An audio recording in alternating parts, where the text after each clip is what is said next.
Hello, Aquarius. Welcome to Ula Tea Leaf Readings. My name is Lenor, and tonight I'm going to be reading your tea leaves. And now, your reading is officially activated. These are timeless readings.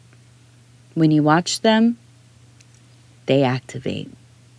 I will say that I am recording this on October 31st, 2025, and it will be coming out on November 1st, 2025. I like to put the date in there just so you know when it is recorded. This is being recorded on All Hallows Eve, so the thin veil is lifting.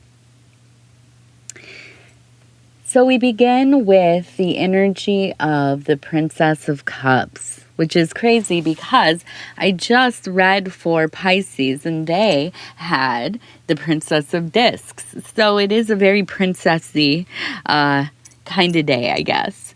So this is an energy of great emotional potential, okay? This is the energy of somebody who puts it all into the things that they are creating, into their work, into the love that they have with others, their family, their household, their spiritual work, their connection with the divine. This is also a place where you begin to kind of, I guess, realize that your emotions, the things that you think about, feel, kind of construct your reality, or at least can have quite an influence upon it. You see, our emotions, the emotional waters that are flowing through the Cups cards, these completely affect our perceptions of everything, reality, everything. I can tell you, here's one that really stands out in my mind, and I don't mean to get gross, or not that it's gross. I don't even know why I said gross. I don't like that I even connected that word to what I'm about to say. But I will say, when I am going through the moon cycles, if you will, and, you know, I'm feeling differently. My hormones are different in all the different phases of the cycle.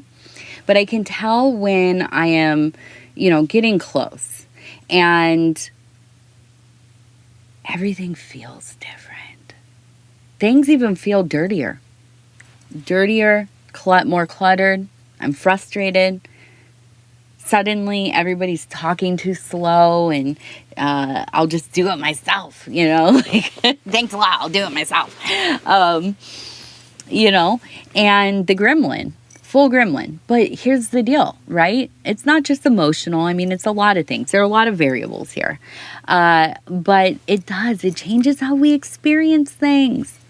And this is, one of those moments, if you can relate, or if you can just kind of imagine, that it's very clear that, yeah, our state of mind absolutely changes the world around us.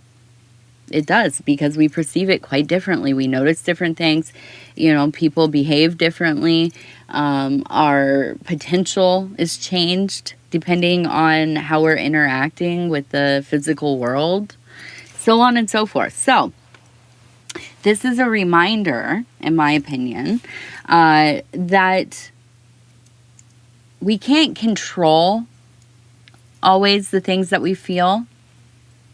We can't always control the things that we think about or the things that arrive in our life, but we can make an intentional decision, right?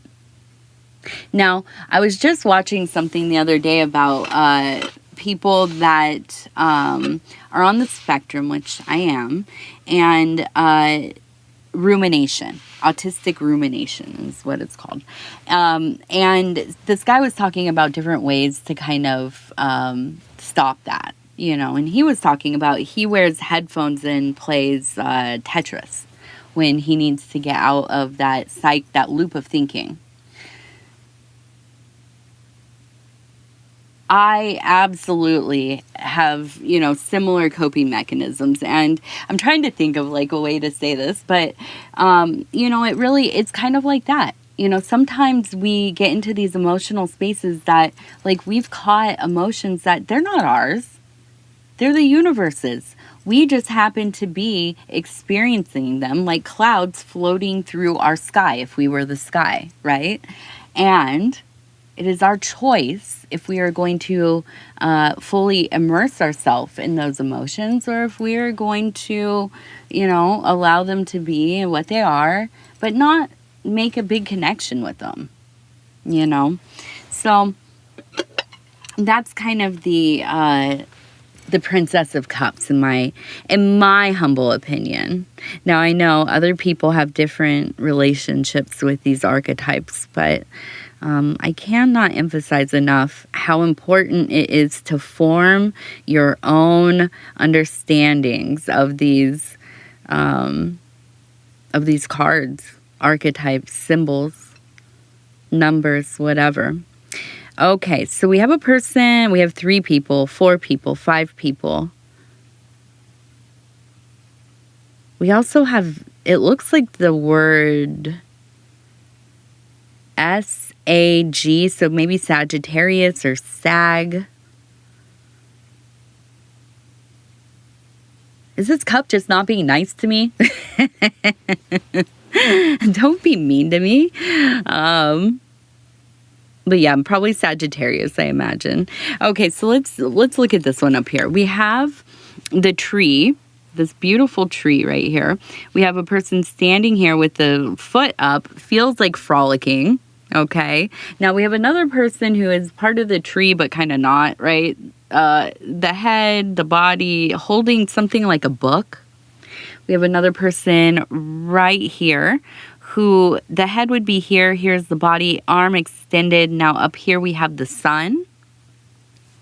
We have another person here and the legs. You can see that. And then it looks like this one almost maybe is, yeah, right here. Here's the head and the arms and the legs. But even in here you can see that it looks like there's eyes and a mouth and kind of the where is it? Right there, little face.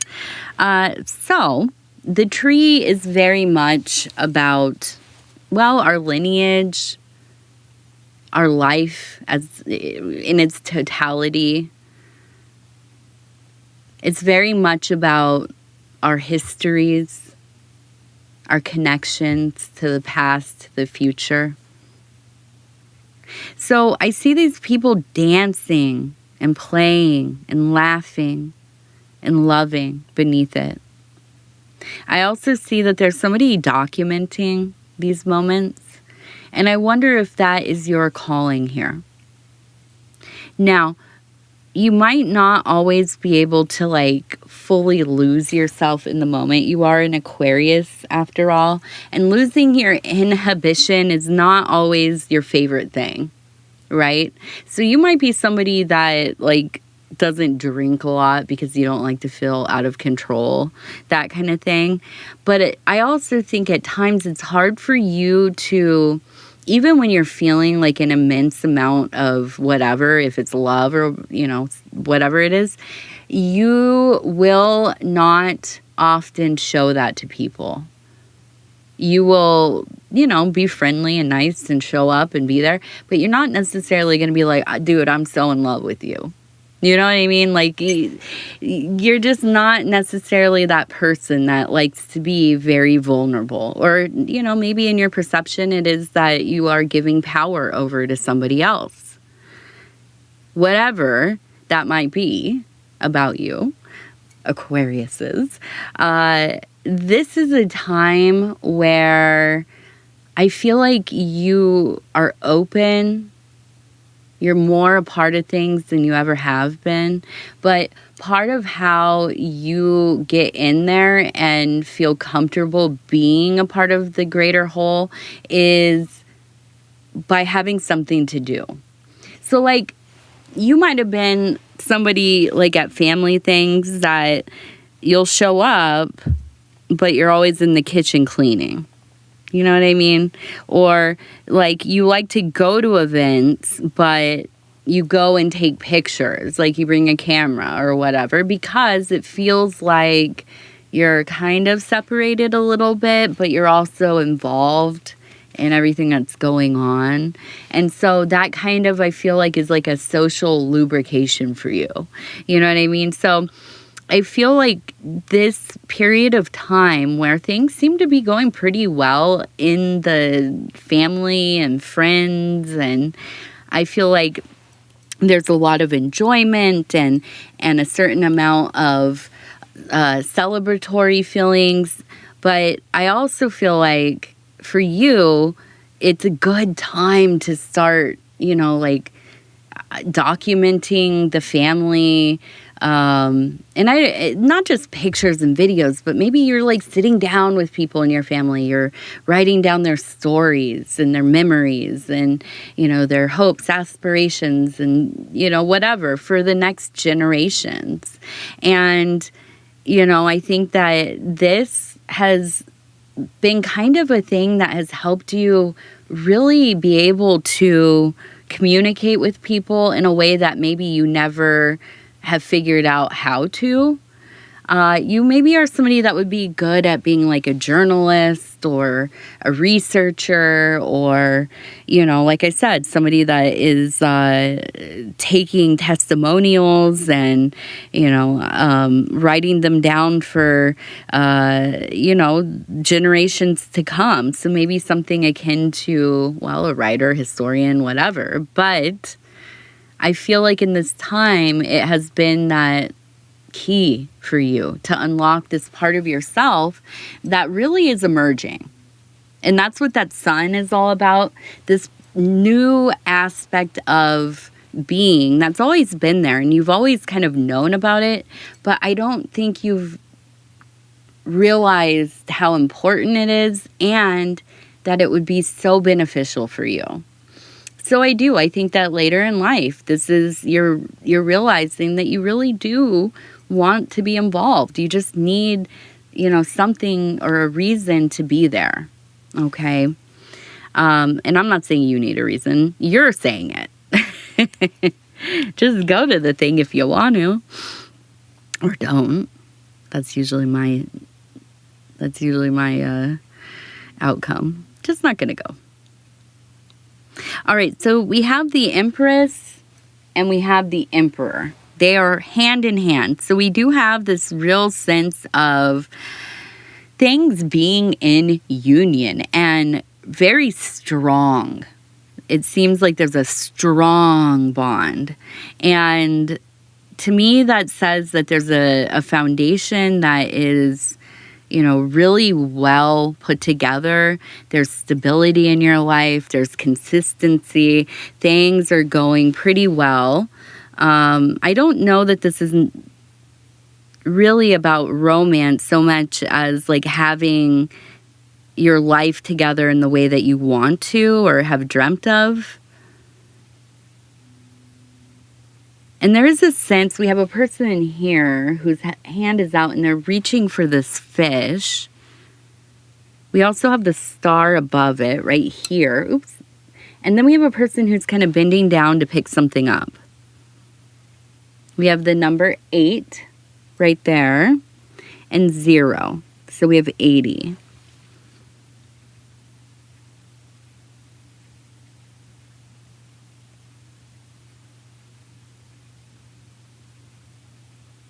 We also have a person down here who is next to a dog. And then here we have, it looks like a fishing pole that's also a phallic.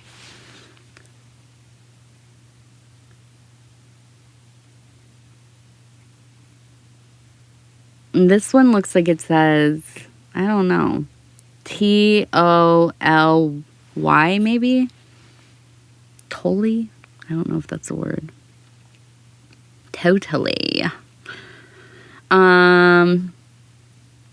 Oh, and this one looks like a face. Look at this. It's the side profile.